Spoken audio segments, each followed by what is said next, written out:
O que quase ninguém percebe no relato de Davi e Golias é que aquela pedra não encerrou uma história. Ela abriu uma guerra. Você sabia que Golias tinha irmãos e que eles incansavelmente tentaram se vingar? Poucos sabem disso, mas Golias não caiu sozinho. Quando sua cabeça rolou no vale de Elá, 4 outros gigantes observaram à distância. Eles carregavam o mesmo sangue, a mesma estatura descomunal, a mesma maldição. Eram seus irmãos, guerreiros criados para aterrorizar, treinados para matar. E naquele dia, enquanto Israel celebrava a queda do maior inimigo que já haviam enfrentado, algo silencioso e sombrio nasceu entre os sobreviventes. O desejo de vingança, uma vingança antiga, fria e espiritual, que se tornaria uma das histórias mais ocultas das Escrituras. Uma vingança que quase matou o rei de Israel. A Bíblia não nos apresenta Golias como um ser isolado, mas como parte de uma linhagem ancestral de gigantes. Ele era um dos filhos de Gate, uma cidade que abrigava descendentes dos Refaíns, os gigantes que habitavam a terra antes e depois do dilúvio. Em 2 Samuel, capítulo 21, versículo 22, está escrito: Estes 4 nasceram ao gigante em Gate e caíram pela mão de Davi e pela mão dos seus servos. Isso revela que o embate com Golias foi apenas o primeiro capítulo de uma guerra muito mais profunda, travada entre o povo de Deus e uma linhagem espiritual corrompida. Davi matou Golias com uma pedra e uma funda, mas o que ele atingiu naquele dia foi algo muito mais antigo. Golias era a face de uma resistência demoníaca que remontava aos tempos de Gênesis, quando os filhos de Deus tomaram para si as filhas dos homens e geraram uma linhagem híbrida descrita em Gênesis capítulo 6, versículo 4. Essa linhagem contaminada não apenas cresceu, mas se infiltrou entre os povos da terra, especialmente entre os filisteus, que viam esses gigantes não como aberrações, mas como heróis, semideuses, instrumentos de dominação. Quando Golias caiu, sua morte foi um golpe espiritual, não apenas militar. Davi não sabia, mas ao cortar a cabeça daquele gigante, ele também abriu feridas profundas. Em um pacto ancestral de trevas, os irmãos de Golias, que haviam sido criados para aterrorizar o mundo, se viram diante de algo que nunca imaginaram: o medo. Pela primeira vez, um homem havia ousado enfrentar sua linhagem e vencê-lo sem espada, sem armadura, apenas com fé. O orgulho de Gate foi despedaçado e a ira começou a fermentar. A humilhação de Golias não terminou no vale. O jovem que o derrotou se tornaria rei, símbolo de uma nova era para Israel. Mas a linhagem caída não esquece. O que caiu com Golias foi mais do que um corpo. Foi a reputação de uma casta espiritual maldita, e os que partilhavam daquele sangue se esconderam por um tempo até que o momento certo surgisse. Uma nova geração de gigantes, movida pela raiva e alimentada pela memória da vergonha, cresceu nas sombras, esperando apenas uma oportunidade para revidar. É por isso que as Escrituras relatam com tanto detalhe as batalhas posteriores com outros gigantes.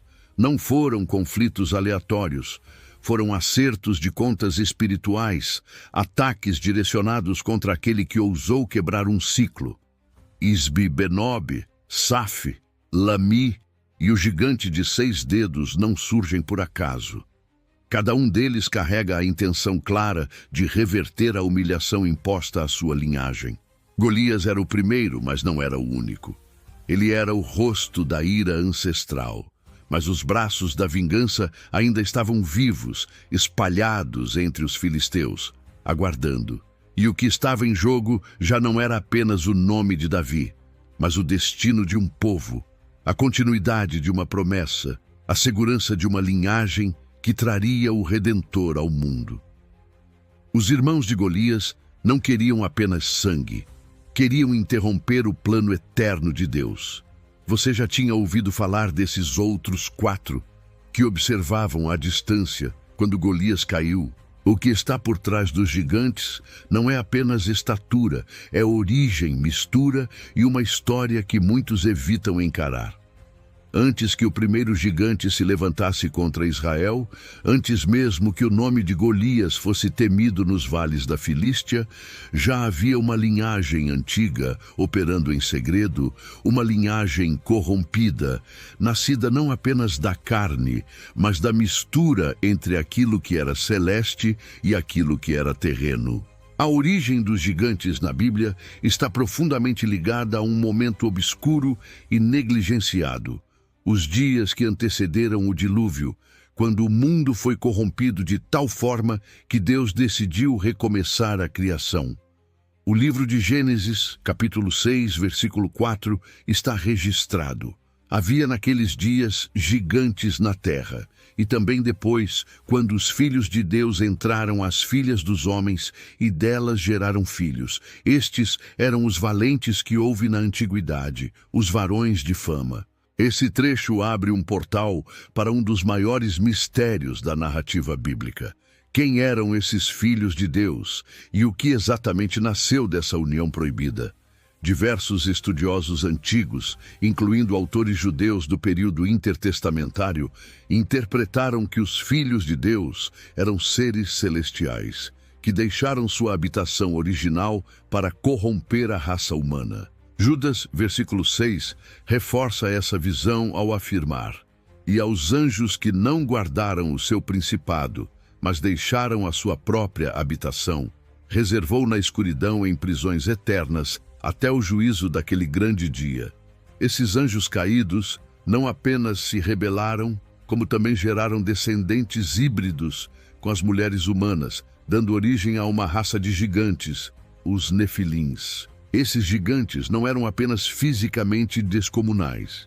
Eles carregavam uma natureza agressiva, antagônica a Deus, e detinham conhecimentos que corrompiam a terra, técnicas de guerra, manipulação espiritual e práticas que conduziram a humanidade a um colapso moral. É por isso que, ao descrever os dias antes do dilúvio, Gênesis capítulo 6, versículo 5 declara: "E viu o Senhor que a maldade do homem se multiplicara sobre a terra e que toda a imaginação dos pensamentos de seu coração era só má continuamente." O dilúvio veio então como uma resposta direta à contaminação generalizada. Mas a pergunta que ecoa até hoje é: se o dilúvio destruiu toda a carne, como os gigantes voltaram a aparecer depois? A resposta, embora envolta em mistério, está presente nas entrelinhas das Escrituras. Em Números, capítulo 13, versículo 33, os espias enviados por Moisés relatam: "Também vimos ali gigantes, filhos de Enaque, descendentes dos gigantes, e éramos aos nossos olhos como gafanhotos, e assim também éramos aos seus olhos." Isso prova que a semente espiritual dos Nefilins não foi completamente eliminada. Alguns sugerem que parte da linhagem dos Refaíns sobreviveu por meio das esposas dos filhos de Noé, carregando o DNA da corrupção. Outros apontam para uma nova incursão angelical após o dilúvio, em menor escala, dando origem aos descendentes que mais tarde seriam chamados de Refaíns, Anaquins, Zanzumins e Emins, nomes que aparecem em registros de Deuteronômio e Josué. Essa linhagem pós-diluviana se estabeleceu principalmente em regiões estratégicas: Bazã, Hebrom e, de forma notável, em cidades filisteias como Gate. É exatamente nesse cenário que séculos depois nasce Golias, não como uma aberração isolada, mas como fruto de um legado sombrio que se recusava a desaparecer. Sua origem não estava apenas em sua estatura, mas na espiritualidade maligna que o movia. Ele, como seus irmãos, era o símbolo da resistência espiritual ao povo de Deus. E por isso, a batalha entre Davi e Golias não foi apenas um combate entre dois homens. Foi o reencontro de duas linhagens que carregavam promessas opostas. De um lado, a semente da mulher anunciada em Gênesis, capítulo 3, versículo 15, destinada a esmagar a cabeça da serpente. Do outro, a descendência corrompida, que desde o princípio buscava impedir que essa promessa se cumprisse. Quando Davi derrotou Golias, ele não sabia, mas estava reeditando uma batalha que começou muito antes do seu nascimento. O sangue dos gigantes era mais do que genético, era espiritual. E apesar da intervenção divina, essa linhagem encontrava meios de reaparecer, se camuflar e desafiar novamente os planos de Deus. A queda de Golias despertou algo profundo nos sobreviventes dessa linhagem. Não apenas dor, mas uma convocação interior. A guerra ainda não tinha acabado. Na verdade, ela estava apenas mudando de forma. Na sua leitura, os dias de Noé voltarem significa o quê, na prática? Antes de entender a vingança dos irmãos, você precisa entender o lugar que os formou.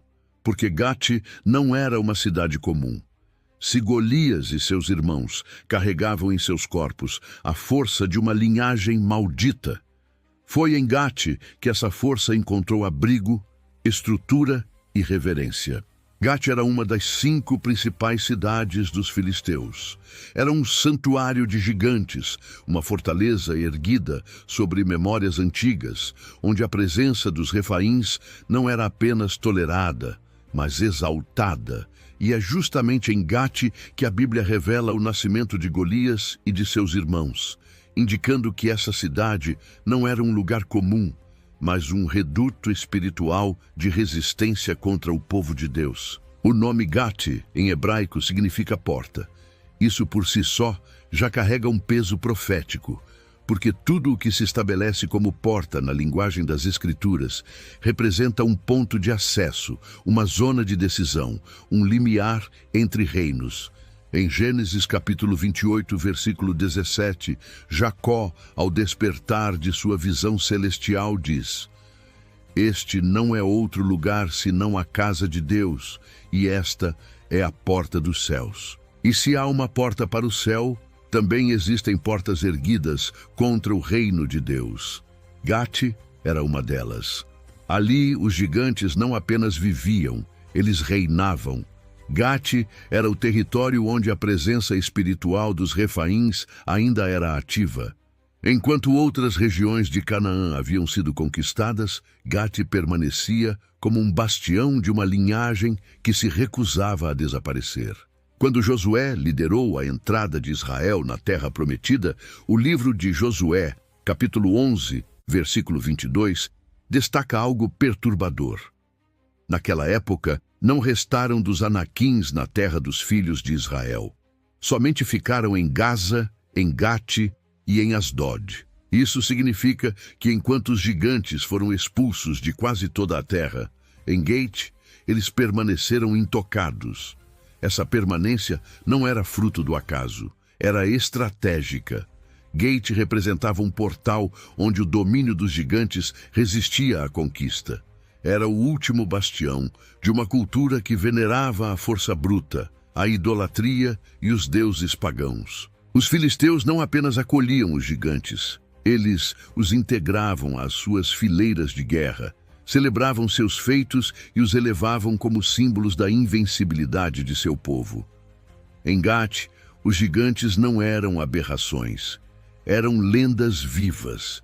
E é exatamente dessa cidade que Golias surge como o maior expoente dessa herança sombria. Sua altura, sua armadura, sua confiança, tudo nele carregava o peso de uma cidade que o havia moldado para aterrorizar não apenas inimigos físicos, mas o plano de Deus. Golias não se via como um soldado qualquer. Ele era o guardião de uma porta, alguém criado para impedir o avanço de uma promessa. E a simbologia de Gate, como porta, também revela o porquê da intensidade da vingança após sua queda.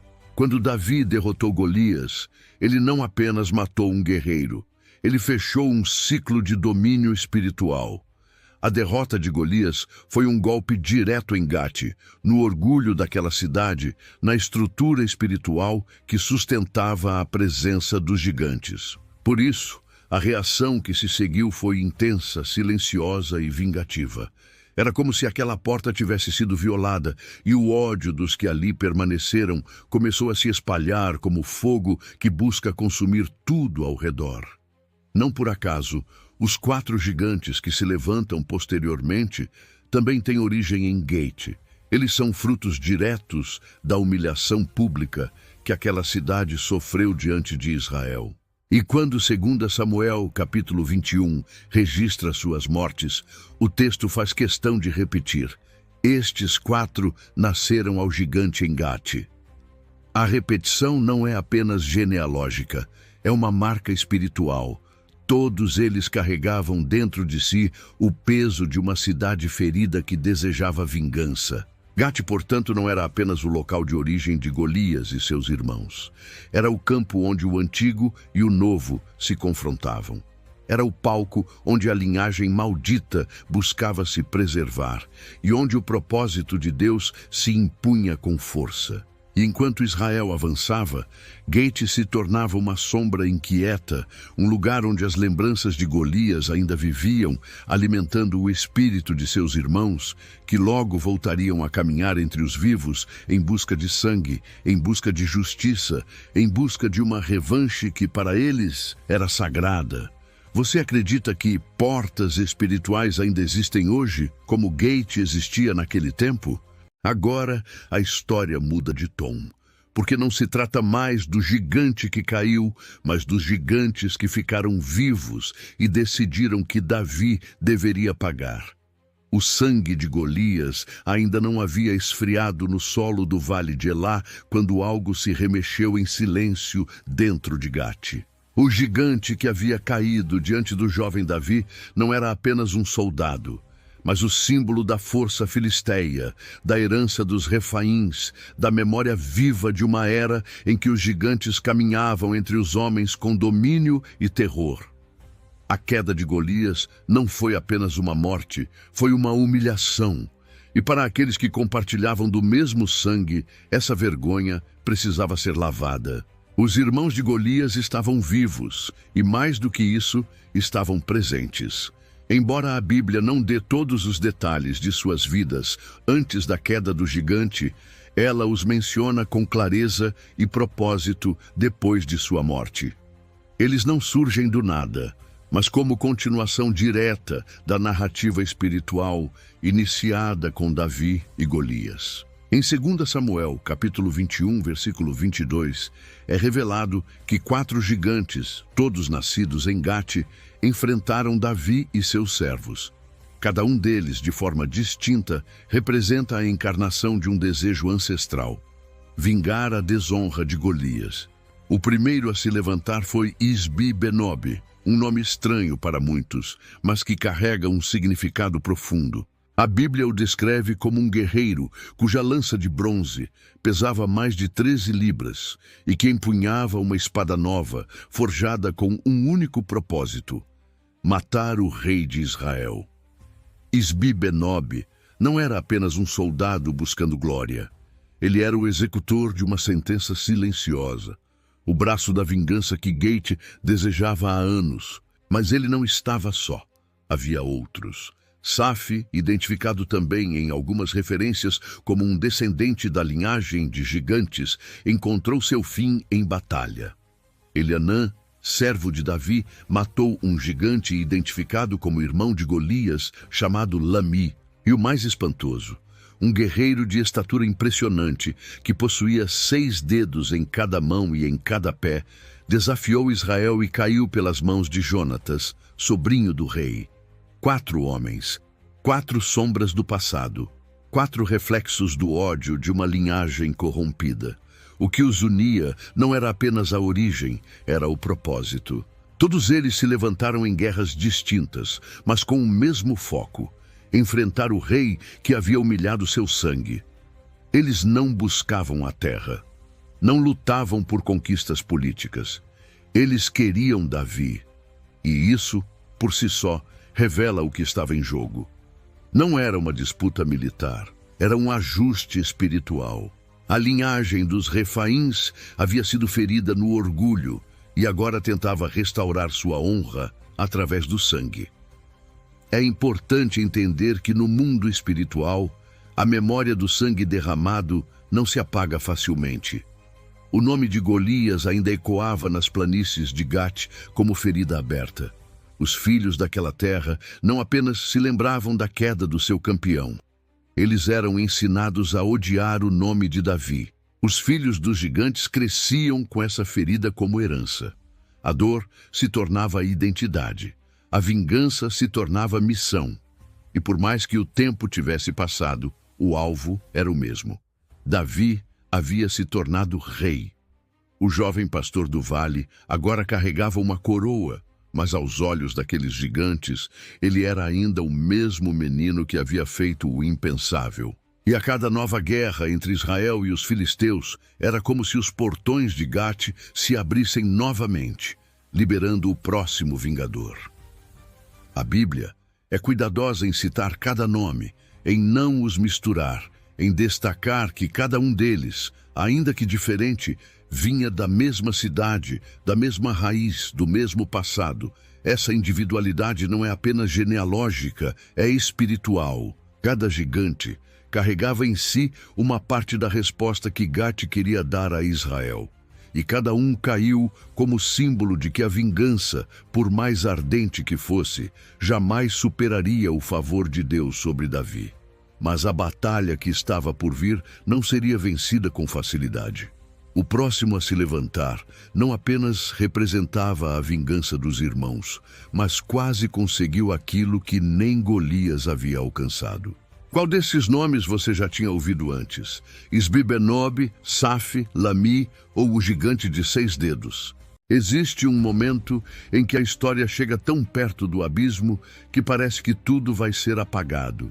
E esse é o ponto em que muitos não prestam atenção. O tempo havia passado. O jovem pastor, que certa vez enfrentou um gigante com uma funda e fé, agora era rei. Davi havia governado, vencido batalhas, unificado tribos, estabelecido Jerusalém como capital e conduzido a Arca da Aliança até o centro do reino. Mas os anos deixaram marcas. O vigor da juventude cedeu espaço ao peso da responsabilidade. E enquanto Israel florescia sob o reinado do homem, segundo o coração de Deus, a memória de Golias ainda ardia em Gate como ferida nunca cicatrizada. Foi então que, no meio de mais uma guerra contra os filisteus, a sombra da vingança se materializou com força inesperada. O nome era Isbi-Benob, pouco conhecido, mas de presença devastadora. Ele não era um soldado comum. Sua origem em Gate o conectava diretamente à linhagem de Golias. Ele não vinha para conquistar territórios, vinha para matar o rei. O livro de 2 Samuel, capítulo 21, versículo 16, revela: E Isbi-Benob, que era dos filhos do gigante, cuja lança pesava 300 siclos de bronze e que cingia uma espada nova, intentou ferir a Davi. A Bíblia é precisa. Esse ataque não foi ao acaso. Não foi um encontro aleatório no campo de batalha. Isbi-Benob havia se preparado, se armado, se posicionado com um objetivo singular. Seu coração não queimava por guerra, mas por justiça ancestral. Ele acreditava ser um instrumento de vingança pelos irmãos caídos. Davi, já envelhecido, estava no campo. Ele sempre estivera com seu povo, liderando, orando, inspirando. Mas desta vez, o campo de batalha não o favorecia. O cansaço era visível. Seus reflexos já não eram os mesmos. E o gigante, percebendo a vulnerabilidade, avançou. A espada que carregava era nova, feita sob medida. Seu peso, sua lâmina, sua fúria, tudo convergia para o golpe final. Davi se viu diante da morte de forma brutal, direta, silenciosa. Nenhum guerreiro havia chegado tão perto de apagar a lâmpada de Israel.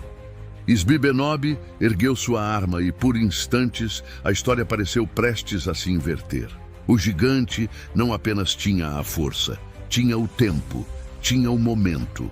Mas o que ele não sabia é que Davi, mesmo fraco no corpo, ainda estava cercado por homens que carregavam o mesmo espírito de fé que o havia acompanhado desde a juventude. Abisai, filho de Zeruia, irmão de Joabe e sobrinho de Davi, surge como instrumento de salvação. O mesmo texto diz: porém, Abisai, filho de Zeruia, socorreu e feriu o filisteu e o matou. A aparição de Abisai não foi casualidade. Ele representa a geração que se levantava para defender não apenas um rei, mas o propósito que Deus havia estabelecido através dele. O impacto desse episódio foi tão profundo que os soldados de Davi tomaram uma decisão definitiva. Em 2 Samuel capítulo 21, versículo 17, eles disseram: então os homens de Davi lhe juraram dizendo: nunca mais sairás conosco à batalha, para que não apagues a lâmpada de Israel. Essa declaração carrega um peso espiritual intenso. Eles não viam mais Davi apenas como guerreiro ou estrategista. Eles o viam como a lâmpada que iluminava o caminho do povo, a presença do favor de Deus em meio ao caos das guerras. A quase morte de Davi revelou algo ainda mais profundo. A batalha contra os gigantes não era mais missão individual. O tempo do pastor solitário havia terminado. Agora a guerra era coletiva. A promessa precisava ser guardada, protegida, sustentada por outros homens dispostos a arriscar a própria vida por algo que transcendia política e estratégia militar. Era uma guerra contra uma linhagem espiritual, e cada sobrevivente precisava se posicionar. Isbi-Benob caiu, mas sua tentativa deixou um rastro. Gate havia enviado um guerreiro preparado para apagar a lâmpada. A vingança estava em curso, e mesmo com a intervenção de Abisai, a tensão não cessou. O inimigo não recua facilmente quando acredita estar cumprindo uma missão de sangue. Enquanto Davi recuava do campo, seus servos permaneciam em alerta, porque sabiam que a ameaça ainda não havia sido completamente extinta. Os irmãos de Golias não lutavam apenas com lanças e espadas. Lutavam com memórias, com a dor de um nome ridicularizado diante de toda uma nação.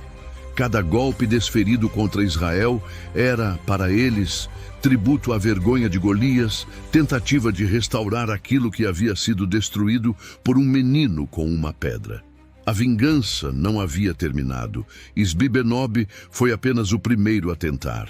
Outros se levantariam com armas novas, nomes desconhecidos e uma fúria antiga pulsando nos olhos.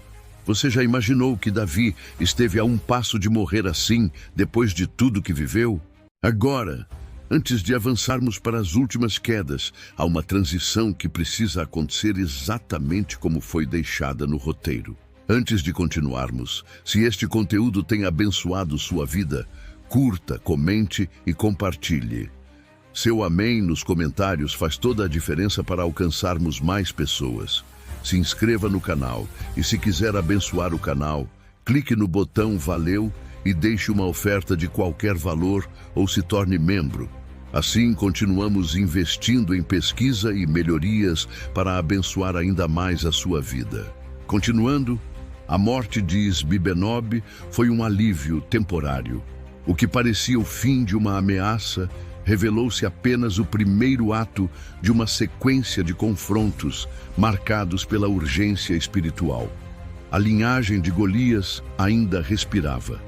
3 outros gigantes, cada um com traços próprios de força e deformidade, ainda se moviam pelas fronteiras da Filístia, carregando o juramento de vingança de Gate. O primeiro deles foi Saf, um guerreiro de postura imponente, cujo nome carrega o peso do terror. Embora o texto sagrado forneça poucos detalhes sobre sua estatura ou armamento, seu nome e origem são suficientes para revelar que sua missão era continuar o legado do medo. Ele representava o esforço da linhagem dos Refaíns em manter o domínio simbólico sobre o imaginário de Israel. O domínio do terror silencioso, da sombra que se impõe sem dizer uma palavra. Em mais uma das batalhas entre os exércitos de Israel e os filisteus, Saf enfrentou os servos de Davi.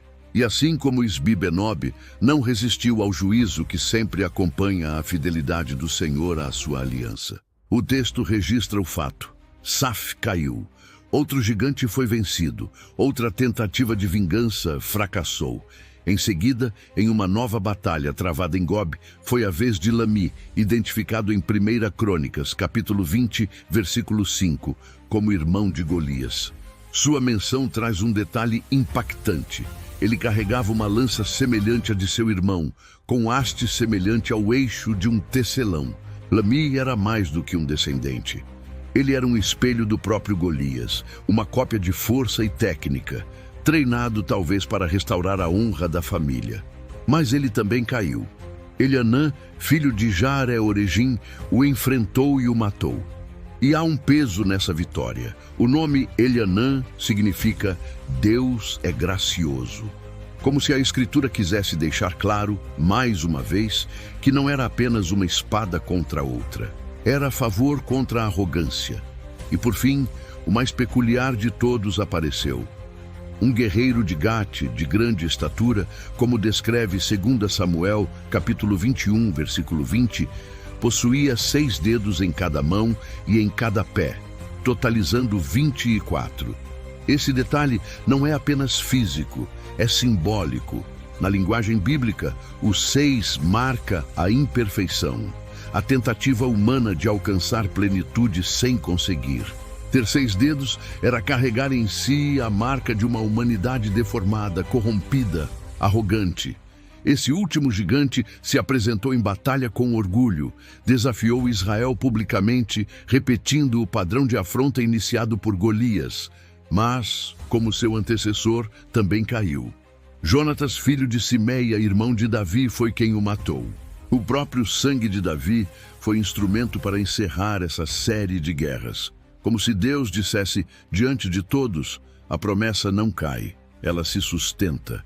4 gigantes, 4 tentativas, 4 derrotas. E o texto de 2 Samuel, capítulo 21, versículo 22, faz questão de destacar. Estes 4 nasceram ao gigante em Gate e caíram pela mão de Davi e pela mão dos seus servos. Há algo poderoso nisso. Ainda que Davi não empunhasse pessoalmente a espada em todos os confrontos, foi por causa dele e da unção sobre ele que esses gigantes caíram. Eles não lutavam apenas contra homens, lutavam contra o propósito. E com essas mortes, a linhagem visível dos Refaíns se dissolveu. Mas a preservação desses detalhes deixa uma pergunta pendurada no ar. Por que a Bíblia registraria isso com tamanha precisão? Na sua opinião, por que Deus quis que esses nomes e detalhes não fossem apagados? Existe um motivo pelo qual essa parte quase não é ensinada. Poucas histórias bíblicas foram tão contadas, recontadas e celebradas quanto o dia em que Davi enfrentou Golias no Vale de Elá. A imagem do jovem com sua funda, derrubando o gigante com uma pedra, atravessou gerações como símbolo de fé inabalável diante do impossível. Mas, curiosamente, as guerras que se seguiram àquela vitória, lutas contra os outros descendentes de Golias, foram quase completamente esquecidas, mesmo estando registradas nas Escrituras. Por quê? A resposta está menos na omissão e mais no desconforto. O confronto com Golias é limpo, simbólico, fácil de compreender. Um jovem improvável derrota um inimigo formidável com a ajuda de Deus. Mas as batalhas posteriores são diferentes. São mais silenciosas, fragmentadas, sem um clímax grandioso. São guerras travadas, não por heróis isolados, mas por homens comuns que agem como extensão da promessa. E isso talvez seja justamente o motivo da invisibilidade. Elas não cabem nas molduras heróicas, mas revelam a profundidade da fidelidade. Davi não estava mais no centro da ação. Seu nome ainda era o alvo dos gigantes, mas suas mãos já não empunhavam a espada. Outros assumiram a linha de frente. Abisai, Elianã, Jonatas e servos cujos nomes nem sempre foram registrados. Eles lutavam não por glória própria, mas para proteger aquilo que Deus havia estabelecido por meio de Davi. E essa é a essência da guerra espiritual. O confronto nem sempre é visível, mas seus efeitos determinam o curso da história. As Escrituras não economizam ao registrar essas lutas. Os nomes dos gigantes são preservados, as armas que carregavam, as deformidades, os locais exatos onde foram derrotados. É como se o Espírito Santo fizesse questão de que nada disso fosse apagado. E mesmo assim, essas histórias são deixadas de lado. Essa omissão tem um preço, porque ao ignorar as guerras depois da grande vitória, também se perde a compreensão de que o inimigo não recua com uma única derrota. Ele retorna, ele muda de rosto, ele se reinventa. Golias caiu, mas outros se levantaram. A vitória espiritual, portanto, não é um evento isolado, é uma jornada contínua que exige atenção e prontidão. Os gigantes que vieram depois representam ciclos espirituais de resistência que tentam se perpetuar quando não são cortados pela raiz. E existe um outro detalhe que alimenta o silêncio sobre essas guerras. Elas não resultaram em conquistas territoriais, nem coroações, nem celebrações longas. Elas foram travadas pelo simples motivo de preservar o que já havia sido conquistado. Defender o propósito é mais trabalhoso do que iniciar um novo. Os servos de Davi não estavam buscando glória, eles estavam sustentando uma promessa, e isso os coloca num lugar de honra ainda maior. Eles entenderam que a guerra espiritual não termina com uma grande vitória. Ela continua nas trincheiras silenciosas, onde os herdeiros da promessa precisam se levantar para manter aquilo que foi estabelecido. As guerras esquecidas são um chamado à consciência, um lembrete de que os gigantes de ontem podem ter novos nomes hoje, novas faces, novos métodos, mas continuam tentando apagar aquilo que Deus escreveu com fidelidade. E é justamente por isso que essas histórias foram preservadas.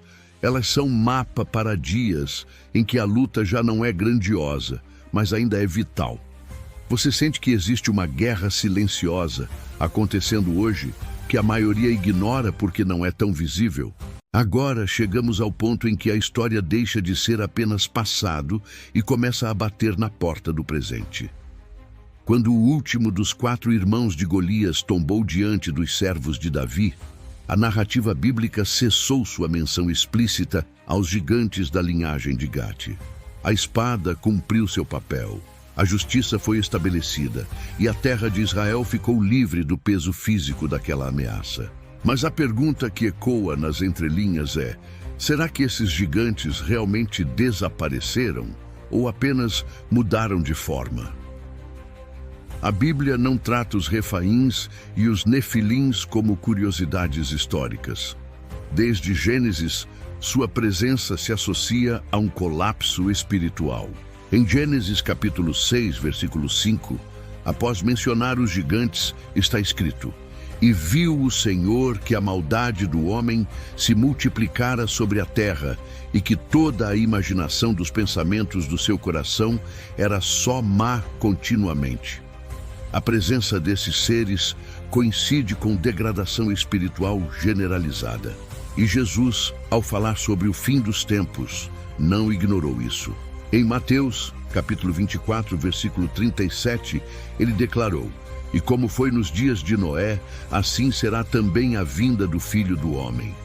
Isso não é poesia, é sinal.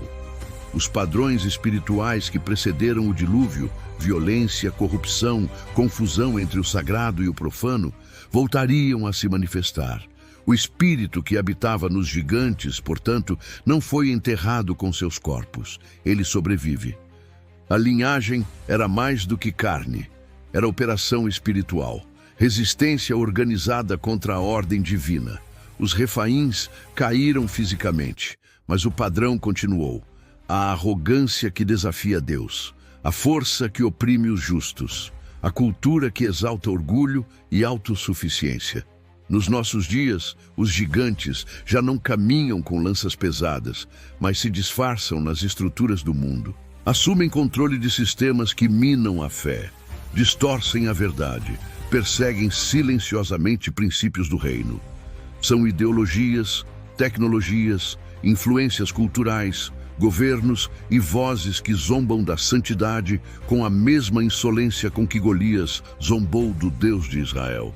Esses novos gigantes não têm 6 dedos visíveis, mas suas ações revelam deformidade espiritual profunda. Eles não medem metros de altura, mas o impacto na fé, na família e na verdade ultrapassa qualquer medida humana. E diante disso, a pergunta inevitável se impõe: estamos preparados? Nos dias de Davi, bastou um servo disposto, uma pedra bem lançada e confiança inabalável.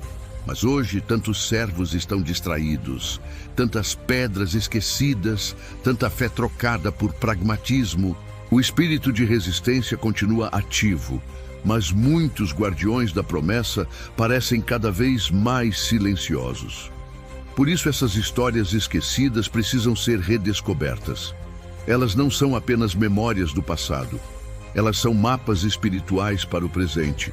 Mostram que o inimigo não desaparece, ele se transforma, que as guerras mais importantes nem sempre são visíveis, que o campo de batalha pode ser coração, mente, cultura, e que o mesmo Deus que deu vitória aos servos de Davi continua procurando homens e mulheres dispostos a empunhar a espada da verdade com coragem e fidelidade.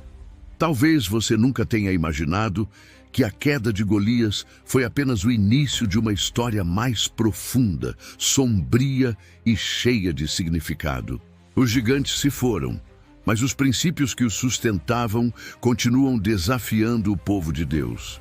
Eles não vêm mais com lanças, mas se escondem em ideias, em vozes, em estruturas que tentam apagar a identidade do povo de Deus.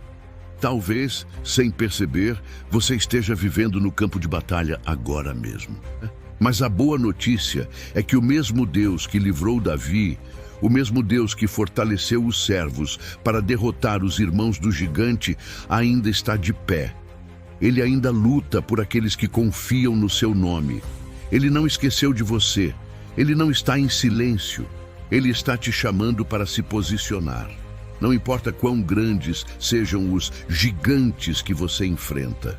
Eles podem se levantar contra sua casa, seus filhos, sua fé, seus sonhos, mas nenhum deles é maior do que o propósito que Deus tem para a sua vida.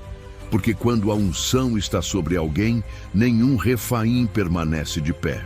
E se hoje, ao ouvir tudo isso, você sente que também precisa de um recomeço, de uma nova chance, ou de voltar ao caminho do qual um dia se afastou, então escute a voz que está falando dentro do seu coração agora. Hoje, se você deseja se reconciliar com nosso Salvador Jesus Cristo por ter se afastado dos caminhos ou se quer iniciar uma nova jornada rumo à salvação eterna, comente aqui embaixo: eu já aceito o Senhor Jesus como meu único e suficiente Senhor e Salvador da minha vida. E se essa mensagem tocou você, comente amém aqui nos comentários, para que ela alcance mais vidas e seja levada a outros corações que precisam ouvir essa verdade. Compartilhe essa palavra. Deixe Deus usar você também.